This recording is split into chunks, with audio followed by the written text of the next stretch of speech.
Sievietes veselības kods kopā ar doktora Mauriņa klīniku. Smagas pietūkušas kājas pēdējos grūtniecības mēnešos piedzīvo daudzas sievietes.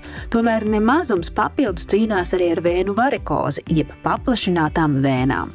Šodien kopā ar Eviju dodamies uz doktora Mauriņa klīniku pārbaudīt vēnu veselību. Man šobrīd ir 33. grūtniecības nedēļa, un pirms kāda neilga laika es pamanīju sev uz kājām tādus mazus asins izplūdumiņus, un ja mēs skatāmies manā ģimenē, tad man ir olmēja saslimšana tieši vēnu, un es tad uztraucos, vai man arī tas var draudēt ģenētiski. Ar vēnu hronisku venozu nepietiekamību ir viens no riska faktoriem, ka tā ir iedzimta problēma.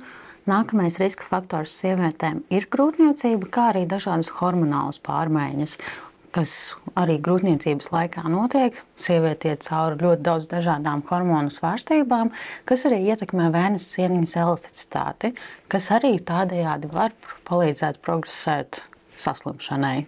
Bet vai jums ir saslimšana vai nav, to mēs skatāmies ar ultrasonogrāfijas palīdzību. Un tikai tādā veidā var izvērtēt par to, vai jūsu mazie asins izplūdumi ir tikai kosmētiska rakstura sūdzības, vai arī tas ir saistīts jau ar tiešām hronisku venozu nepietiekamību. Grūtniecība ir viens no riska faktoriem hroniskas venozes nepietiekamības attīstībai.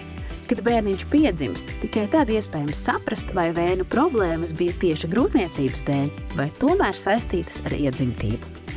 Tas, kā to var uzlabot, jūs varat dzert vairāk šķidrumu, kustēties, nodarboties ar dažādām ūdens aerobikām. Tas nedaudz var samazināt jūsu sūdzības, bet tas neatrisinās saslimšanu kā tādu. Kā arī grūtniecības laikā ir iespējams un vēlams grūtniecēm, ja ir paplašinātas kāju vēnas, nēsāt kompresijas zeķes, kas ir ārsnieciskas. Diemžēl viņas neizārstēs saslimšanu kā tādu, bet jūsu simptomi var mazināties. Līdz ar to var būt mazāka kājām tūska, tie asinsvadi, kas spiežās ārā, var nebūt tik izteikti, kā arī nedaudz samazinās trombožu risks, nēsājot kompresijas zeķes. Ja kājas sāk pietūkt un palikt redzamākas vēnas, ieteicams pierakstīties pie flebologa. Tomēr, ja pietūkums parādās vienā no kājām, ir sāpes, apsārtums un iekaisums, tad visdrīzāk ir virspusēja vai dziļo vēnu tromboze un pie ārsta jāvēršas nekavējoties.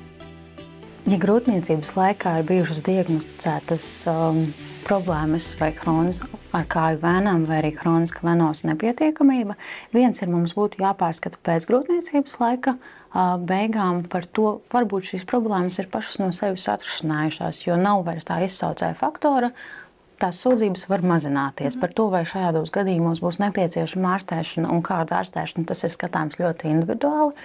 Bet, ja tiešām šī saslimšana, teiksim, jau ir bijusi pirms grūtniecības un ir zināms, un grūtniecības laikā ir pastiprinājušās sūdzības, tad īsā atbilde par to, kad mēs sākam ārstēt kāju vēnas, būs pēc laktācijas perioda beigām.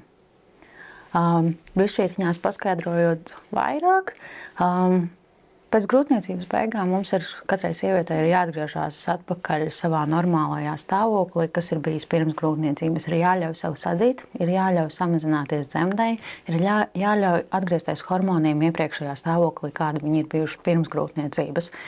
Tajos gadījumos, kad sieviete nezīda mazo ar krūti pati vai arī ir kādu dažādu iemeslu pēc, mēs sakam, ka vajadzētu vismaz nogaidīt 6, 8, 12 nedēļas, pirms mēs sākam plānot kādu ārstēšanu. Vēnu veselības pārbaude noris apmēram 10 minūtes, un tā nav sāpīga.